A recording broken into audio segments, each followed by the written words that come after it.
स्वागत है बच्चों आप सभी का आपके अपने YouTube चैनल प्रेपेज पर।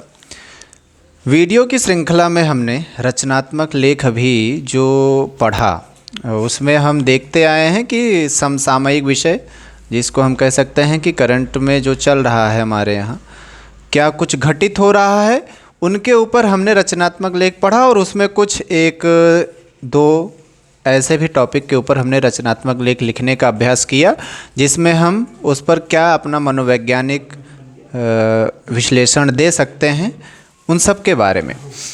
उसी क्रम में आगे बढ़ते हुए आज और अगर आप पिछले वीडियो में देखेंगे, पिछले वीडियो मतलब जो वीडियो की श्रृंखला है उसमें जो रचनात्मक लेख वाली जो प्लेलिस्ट मिलेगी आपको, उसमें आप पाएंगे कि हमने आपको एक दिन एआई के बारे में कुछ नकारात्मक पहलू के बारे में बताया था। तो नकारात्मक और सकारात्मक दोनों पक्ष होते हैं। आज आपके सामने एआई के ऊपर जो उसका सकारात्मक पक्ष है, एआई का जो सकारात्मक रवैया है, एआई किस तरह से सकारात्मक रूप से हमारे लिए लाभदायक साबित हो रहा है उसके बारे में चर्चा करेंगे। और इसमें आप देखेंगे कि वैसे ही नियमों को अपनाते हुए जैसे हम रचनात्मक लेख लिखते हैं उसी को आगे बढ़ाते हुए यहाँ पर इस रचनात्मक लेख में आप पाएंगे कि किस तरह से हम किसी भी शीर्षक को एक सकारात्मक तरीके से यहाँ पर रिप्रेजेंट कर सकते हैं उसके बारे में जानेंगे। और इससे पहले थोड़ा सा एआई के बारे में हम आपको बता दें कि एआई आप अभी देखेंगे, इसके लिए आर्टिफिशियल इंटेलिजेंस जिसको हम हिंदी में कृत्रिम बुद्धिमत्ता कहते हैं। तो कृत्रिम बुद्धिमत्ता के समय में हमारी क्या भूमिका हो सकती है, किस तरह हम उसका प्रयोग करें कि वो हम पर हावी ना हो, हम उसको अपने अनुसार निर्देश दे करके उसको चलाएं, ना कि वो हमारा स्थान ले। तो यदि हम एआई को सही निर्देश देते हैं, सही दिशा निर्देश के साथ उसके साथ उसका सदुपयोग करते हैं तो हमारे लिए लाभदायक सिद्ध होगा। और जैसा कि आपको भी पता ही होगा कि आज हर क्षेत्र में एआई का प्रभाव बढ़ता जा रहा है। हर कोई एआई की मदद से कार्य को आसान कर रहा है। तो किस तरह से एआई हमारे कार्यों को आसान कर रहा है और इसके लिए क्या कुछ हमारे लिए निर्देश होने चाहिए जिससे कि ये हम पर हावी ना हो, और ये हमारे लिए किस तरह से एक ऐसे हथियार के रूप में साबित हो रहा है जो कि हमारे लिए मददगार भी साबित हो रहा है।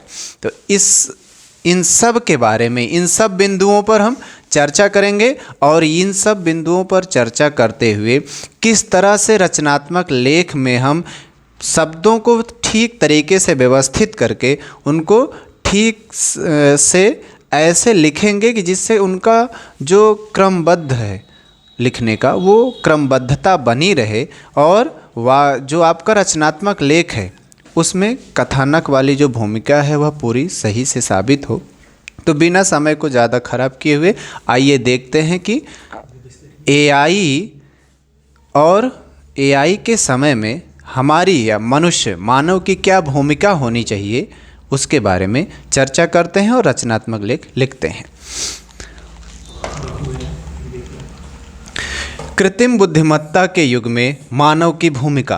तो यहाँ पर ये जो कृत्रिम बुद्धिमत्ता है इसके लिए ये एआई, ठीक, आर्टिफिशियल इंटेलिजेंस को हम हिंदी में कृत्रिम बुद्धिमत्ता कहते हैं। थोड़ा सा ये जो शब्द है आपके लिए कठिन लग रहा होगा, लेकिन धीरे धीरे अभ्यास करते हुए हम इसको पाएंगे कि ये हमारे लिए आसान हो जाएगा। क्या कुछ है, आज का युग विज्ञान और तकनीक की अभूतपूर्व प्रगति का युग है। हम नए नए रोज़ प्रयोग कर रहे हैं, नए नए आविष्कार हो रहे हैं और एआई भी उसी का एक क्रम है, उसी का एक हमारे लिए हम कह सकते हैं कि आधुनिक युग में जो एआई है वो विज्ञान का ही एक आविष्कार किया हुआ है जिसमें हम अपने कार्यों को किस तरह से आसान कर सकते हैं। इसी प्रगति का सबसे बड़ा उदाहरण है कृत्रिम बुद्धिमत्ता। कृत्रिम बुद्धिमत्ता के ब्रैकेट में हमने यहाँ पर ये आर्टिफिशियल इंटेलिजेंस भी लिख दी है जिससे आपको समझने में कठिनाई ना हो कि आखिर कृत्रिम बुद्धिमत्ता है क्या। तो एआई अब केवल विज्ञान कथा की कल्पना नहीं रही, यह हमारे दैनिक जीवन का हिस्सा बन चुकी है, बिल्कुल बन चुकी है। क्योंकि आज भी हम अभी बहुत, अगर हम ज़्यादा नहीं कुछ वर्ष ही पीछे जाएं तो जब हम गूगल पर कुछ सर्च करते थे तो उस पर ढेर सारी वेबसाइटों के द्वारा जो भी सजेस्टेड उनके बारे में जानकारियाँ होती थी वे सब हमारे सामने आती थी। लेकिन अब हम जब गूगल पर कुछ सर्च करते हैं तो हम उसमें देखते हैं कि उस सर्च करने के ठीक तुरंत बाद एक एआई का व्यू करके आता है कि एआई का इस पर क्या मत है। तो वो एआई जो होता है कहीं और से नहीं, हमारे गूगल पर मौजूद वेबसाइटों पर जो भी जानकारियाँ हैं उन सबको पढ़ करके पल भर में उनका एनालिसिस करके और एक सही राय हमारे सामने प्रस्तुत करता है। तो ये दैनिक जीवन का हिस्सा भी बन चुकी है। हम हर जगह जब भी गूगल करते हैं तो उस पर हम एआई व्यू ज़रूर पाते हैं। और स्मार्टफोन के सहायक, ऑनलाइन शॉपिंग के सुझाव, ऑटोमेटेड बैंकिंग सिस्टम, ड्रोन और रोबोटिक सर्जरी। तो यहाँ पर हम देखेंगे कि ये स्मार्टफोन और ऑनलाइन शॉपिंग के सुझाव हमें अगर पता करना हो, अगर देखिए कैसे किस तरह से एआई हमारे लिए सहायक साबित हो रहा है। अभी हमें कोई एक नया फ़ोन लेना है और हम जाएंगे तो गूगल पर सर्च करेंगे तो उस पर ढेर सारे फ़ोन की लिस्ट आ जाएगी और हमें उसमें खुद से ढूंढ करके सबकी तुलना करके सबके जो भी फीचर हैं उनके बारे में जानकारी इकट्ठा करके फिर हम खुद से कंपेयर करके तब एक सही निष्कर्ष पर पहुंचते हैं कि हमारे लिए सही फ़ोन कौन सा हो सकता है। ऐसे ही कौन सी दवाई के बाद हमारे लिए सही हो सकती है या किस कंपनी की दवाई किसी भी क्षेत्र के लिए। लेकिन अब जब से एआई आया है, हम एआई के समय में देखेंगे, अगर हम एआई को एक कमांड दे देते हैं कि हमको इस फीचर वाला ये फ़ोन चाहिए तो उस फीचर वाला कंपनी किस कंपनी में ये फ़ोन आता है वो हमारे पास उस सारी लिस्ट ला करके रख देता है, प्रस्तुत कर देता है। ऐसे ही यहाँ पर अगर हम देखेंगे और ये ऑनलाइन शॉपिंग के सुझाव, हमें क्या ख़रीदना है और हम अभी जैसे ठंड का महीना हो या गर्मी का महीना, और अगर हम एआई के पास एक कमांड देते हैं कि गर्मी के समय में ऐसा क्या कुछ पहना जाए जिससे हम थोड़ा सा अट्रैक्टिव भी दिखें और हमारे लिए वह थोड़ा सा कंफर्ट भी रहे, तो ढेर सारी लिस्ट वो कपड़ों की ला करके रख देगा और उसके साथ साथ ये भी बता देगा कि कहाँ पर मिल सकता है। ये सारी हमारे लिए एआई ने ऐसी सुविधाएं यहाँ पर हमको प्रदान की हैं जिससे कि हम आसानी से पा सकते हैं। अब इसी में हम आगे बढ़ते हुए चलेंगे तो ये आया है एक रोबोटिक सर्जरी, क्योंकि ये सब तो हमारे लिए आसान है कि ऑटोमेटेड बैंकिंग सिस्टम, ड्रोन, ये सब में तो हम एआई के बारे में जान रहे हैं, कमांड देते हैं। वैसे ही ये रोबोटिक सर्जरी क्या है, क्योंकि अभी तक सर्जरी में हमने यही सुना है कि जो डॉक्टर होते हैं वही ऑपरेशन करते हैं और उसमें कुछ ऐसी जो भी सर्जरी वो करते हैं वो अपने द्वारा ही करते हैं। तो यहाँ पर ये रोबोटिक सर्जरी क्या है, ऐसा रोबोट जिसमें हम कमांड देते समय उसमें एआई जनरेटेड रोबोट होगा और उसमें जब हम जो कमांड देंगे वो हमारी वैसे ही हेल्प करेगा। और उदाहरण के लिए अगर अभी हमें सीटी स्कैन से लेकर के बॉडी का पूरा चेकअप करवाना है तो अगर हम ये कमांड दे देते हैं एआई को कि इसके लिए ये कमियां इस मरीज़ में मिल रही हैं और इसके लिए क्या हम करें जिससे कि इस मरीज़ की इस कमी को हम आसानी से पकड़ पाएँ, तो एआई हमारे सामने कुछ पल भर में ही बता देगा कि आप यहाँ पर देखिए, यहाँ पर ये कमी हो सकती है। तो डॉक्टर का समय बचाता है और वो सर्जरी वो डॉक्टर बिना अपना समय ख़राब किए हुए तुरंत उस पार्ट को पकड़ लेता है कि कमी कहाँ है, किस पार्ट में कमी है। तो ये इस तरह से ये रोबोटिक सर्जरी हमारे लिए जो है वो लाभदायक सिद्ध हो रही है और ये सभी में एआई का महत्वपूर्ण योगदान है। इन सभी कार्यों में एआई ने अपनी अच्छी भूमिका अदा की है। इसके बाद ऐसे समय में यह प्रश्न उठता है, इस तेज़ी से बढ़ती तकनीकी दुनिया में मानव की भूमिका क्या रह जाएगी। यहीं पर ही सवाल खड़ा होता है कि अगर सारे मनुष्य के कार्य को एआई ही कर देगा तो फिर मनुष्य की क्या ज़रूरत है, क्योंकि एआई को निर्देश देने वाले की ज़रूरत है। तो यहाँ पर ये चिंता का विषय नहीं है कि सारे कार्य वही करेगा तो मनुष्य क्या करेगा, मनुष्य उसको निर्देश देता है। बस इतना ही ध्यान रखना है कि एआई मनुष्य का स्थान न ले, निर्देश देने वाला कार्य वो ना करे, हम उसको निर्देश दें, वो हमारे कार्यों को जो है आसान बनाए। आगे, एआई ने न केवल उत्पादन और सेवाओं के क्षेत्र में क्रांति ला दी है, बल्कि मानव जीवन को आसान बनाने के कई अवसर भी दिए हैं। उदाहरण के लिए क्या क्या अवसर प्रदान किया है एआई ने? क्या स्वास्थ्य क्षेत्र में एआई आधारित डिवाइस रोग का शीघ्र निदान कर सकते हैं। निदान नहीं, हम ये कहेंगे कि रोग के बारे में, हमारे शरीर में कहाँ पर क्या कमी है, वो बीमारी किस पार्ट में है, ये लक्षण देख करके वो पल भर में बता सकती है। सर्जरी में रोबोटिक उपकरण डॉक्टर की मदद करते हैं और सटीकता बताते हैं। ये जो सटीकता बढ़ाते हैं, सटीकता का मतलब एग्जैक्ट बताते हैं कि इसी पार्ट में ये खराबी है, वहाँ सोचने का मतलब ये कि कई जगहों पर कई पार्टों को जांचने की ज़रूरत नहीं है, तुरंत वो बता देते हैं कि कहाँ खराबी या कमी है। शिक्षा क्षेत्र में एआई व्यक्तिगत सीखने के अनुभव प्रदान करता है। शिक्षा क्षेत्र में आप जान ही रहे हैं किस तरह से आप एआई टूल का यूज करते हैं। पल भर में आपको मैथ्स का प्रोजेक्ट बनाना है और आप मैथ्स में उसको बता देंगे कि किस टॉपिक पर हमें क्या प्रोजेक्ट बनाना है, तुरंत वो रिकमेंड भी करेगा और आपके लिए वो सारे टिप्स भी वहाँ पर वो तुरंत आपको अवेलेबल करेगा कि ये सब चीज़ें आप करिए और ऐसे ही आपका प्रोजेक्ट तैयार हो जाएगा, वो मैथ साइंस वो भी जो भी सब्जेक्ट हो। जैसे हर छात्र की क्षमता के अनुसार सामग्री और अभ्यास उपलब्ध कराता है। वही कि अगर आप जैसे एआई के पास एक सुविधा ये है कि अगर आप एआई का यूज करते हैं और आपको सैम्पल पेपर चाहिए, आपको क्वेश्चन चाहिए, प्रैक्टिस सेट चाहिए, तो आप उसमें जिस लेवल का चाहेंगे उस लेवल के क्वेश्चन वो आपको प्रदान करता है। आगे, विश्व बैंक और यूनेस्को की रिपोर्ट के अनुसार 2030 तक लगभग 60% कार्य क्षेत्रों में एआई और ऑटोमेशन की हिस्सेदारी बढ़ जाएगी। ये एक सर्वे रिपोर्ट है और परंतु यह तकनीक पूरी तरह मानव की जगह नहीं ले सकती। फिर से ये यहाँ पर हमें सकारात्मक तरीके से बताना है तो हमें यहाँ पर बताएंगे ये। आगे, एआई सिर्फ विश्लेषण, पैटर्न पहचान और निर्णय लेने में सहायक है। रचनात्मकता, भावनात्मक बुद्धिमत्ता, नैतिक निर्णय और सामाजिक संवेदना जैसी क्षमताएं अभी भी केवल मानव के पास हैं। यहाँ पर हम थोड़ी सी बहुत मतलब ये कि सीमित मात्रा में हम उसकी कमी को बताएंगे। उदाहरण के लिए, एक चिकित्सक केवल बीमारी का निदान नहीं करता, बल्कि रोगी की मानसिक स्थिति, भावनात्मक प्रतिक्रिया और जीवन शैली को समझकर इलाज का निर्णय करता है। यहीं ये थोड़ा सा हम ये वाली जो लाइन है यहाँ पर हम ये बताएंगे कि इसके पास सीमाएं क्या हैं, एआई के पास क्या बाध्यताएं हैं, वो सीमाएं उसकी क्या हैं कि यहीं तक वो कर सकता है, इसके आगे नहीं। कुछ ऐसा जो एआई पूरी तरह समझ नहीं सकता। मानव की भूमिका अब और भी बहुआयामी हो गई है। हमें एआई का मार्गदर्शक और नियंत्रक बनना है। मतलब ये कि हम एआई का मार्गदर्शक बने। मार्गदर्शक का मतलब उसको क्या करना है ये बताएं उसको, और इसके साथ साथ नियंत्रक, उस पर हम अपना कंट्रोल रखें, एआई हमारे ऊपर कंट्रोल ना रखे, इसका ध्यान रखना है।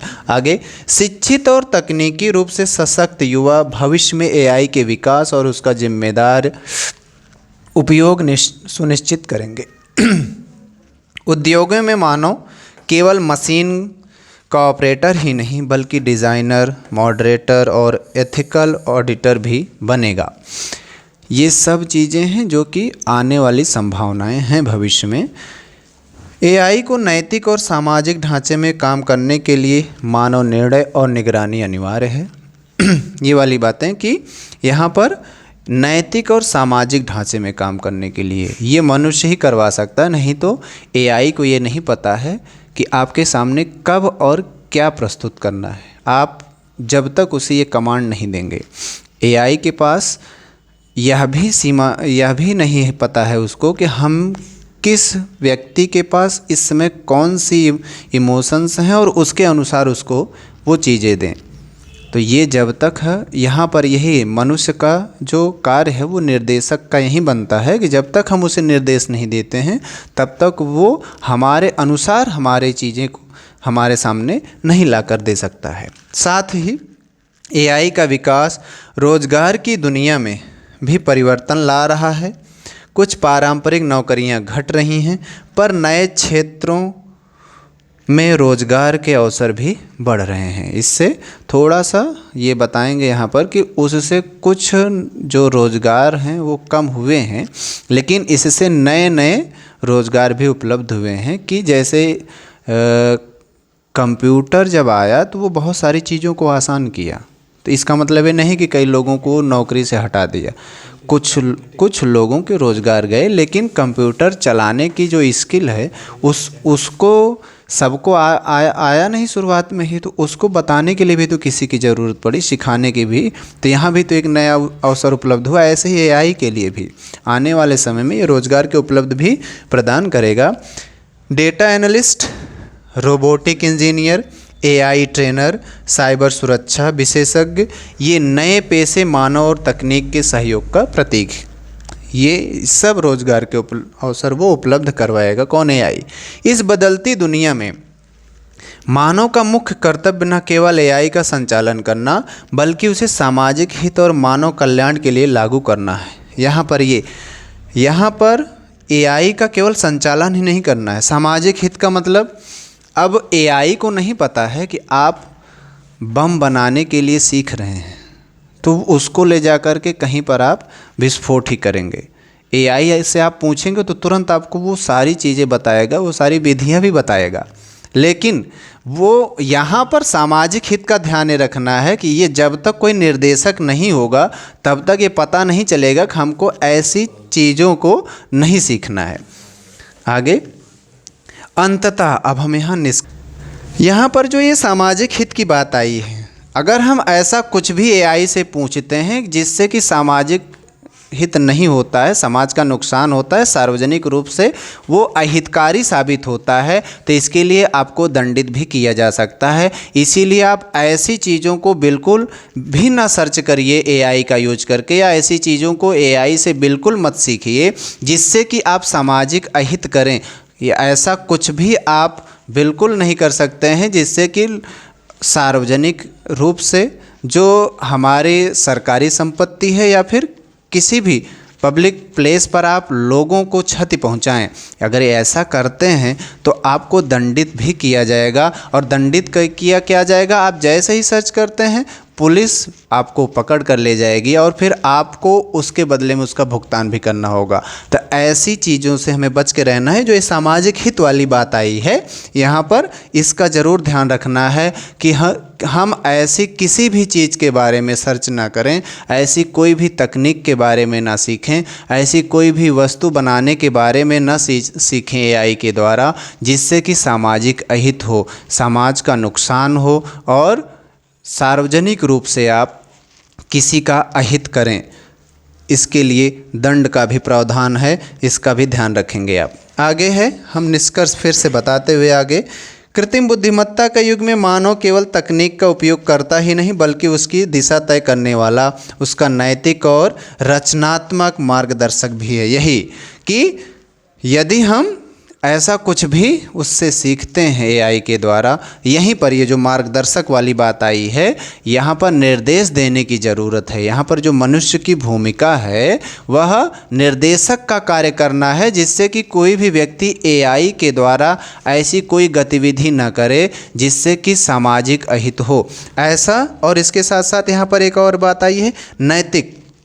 तो यहाँ पर जो नैतिक का बात यह है कि हमारे लिए कुछ ऐसी भी बातें होती हैं जिनको हम नैतिकता के अंदर ले आते हैं, क्योंकि एआई के पास तो भावनाएं नहीं हैं, उसके पास ये बिल्कुल नहीं पता है कि आप इसको किस उद्देश्य से यहाँ पर ढूंढ रहे हैं। तो यहाँ पर नैतिकता का ज्ञान होना ज़रूरी है कि हम ऐसी किसी भी जानकारी को एआई से ना सीखें जिससे कि किसी भी प्रकार का वह चाहे हमारा चारित्रिक हो, चाहे वह सामाजिक हो, किसी भी प्रकार का अहित ना हो किसी का।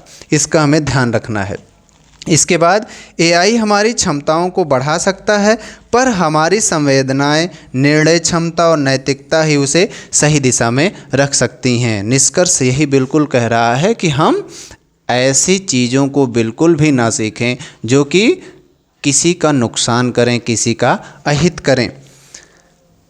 इसलिए भविष्य में मानव और एआई का संबंध संघर्ष का नहीं बल्कि सहयोग और संतुलन का होना चाहिए, जहां मानवता का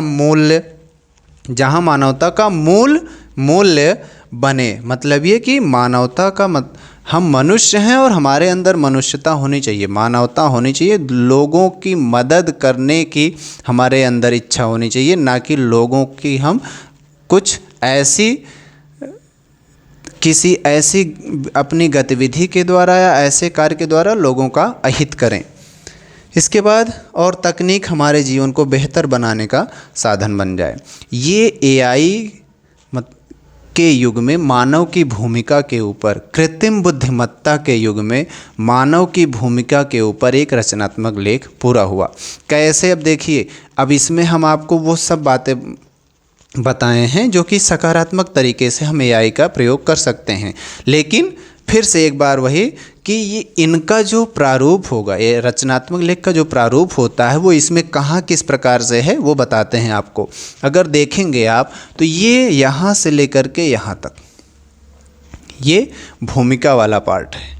इसके बाद यहाँ से लेकर के यहाँ तक भूमिका से आगे उसके बारे में जानकारी, उसका क्या महत्व है, उसके क्या प्रभाव हैं, फिर उसकी बहुत छोटी सी, क्योंकि जो हमारा ये शीर्षक है वह हम सकारात्मक पक्ष में है, तो यहाँ पर हम थोड़ा सा बहुत छोटा सा यहाँ पर उसका एक आलोचनात्मक तरीके से उसकी कमी को बताए हैं, और उसके बाद फिर तुरंत उसके जो लाभ हैं उन लाभों को बताते हुए फिर हम निष्कर्ष पर पहुँचे हैं।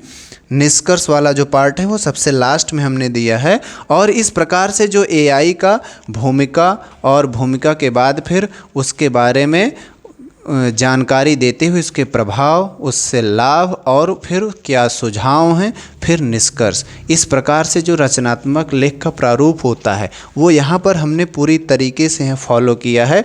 और आप ऐसे ही फॉलो करते हुए आप भी लिखेंगे। और फिर जो हम बताते हैं कि यही नहीं लिखना है लेकिन ऐसे ही लिखना है, और ऐसे अगर आप रचनात्मक लेख का अभ्यास करते रहेंगे, प्रैक्टिस करते रहेंगे, तो एक अच्छा रचनात्मक लेख आप लिखने में माहिर हो जाएंगे। आपको रचनात्मक लेख लिखने आ जाएगा और आपके बोर्ड परीक्षा के लिए ये जो है लाभदायक भी साबित होगा।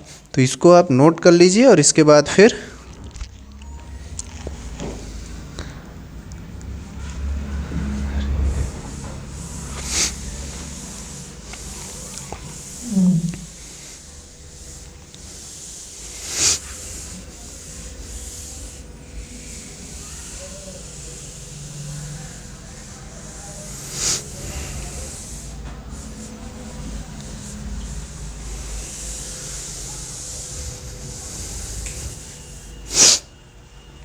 ये एक रचनात्मक लेख पूरा हुआ, और इसको आप पढ़ते रहिए, दोहराते रहिए। और इसके बाद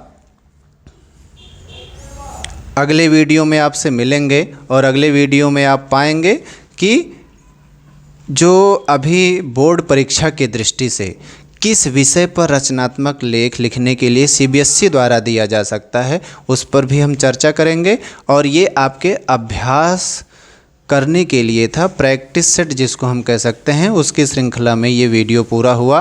और फिर से एआई के युग में मानव की भूमिका में हम बताते चलेंगे कि एआई के सकारात्मक पक्ष भी हैं और इसकी सीमाएं भी हैं, और इसके साथ साथ एक सावधानी भी हमें रखना है कि हम एआई के द्वारा ऐसा कुछ भी ना सीखें जिससे कि हम सार्वजनिक रूप से किसी को नुकसान पहुंचाएं, सरकारी संपत्ति को हम नुकसान पहुंचाएं, जिससे सामाजिक अहित हो। इसका हमें ध्यान रखना है। हमें ऐसे ही कार्य करना है जिससे कि सामाजिक अहित ना हो, मतलब ये लोगों का हम ना तो शोषण करें ना ही लोगों को नुकसान पहुंचाएं।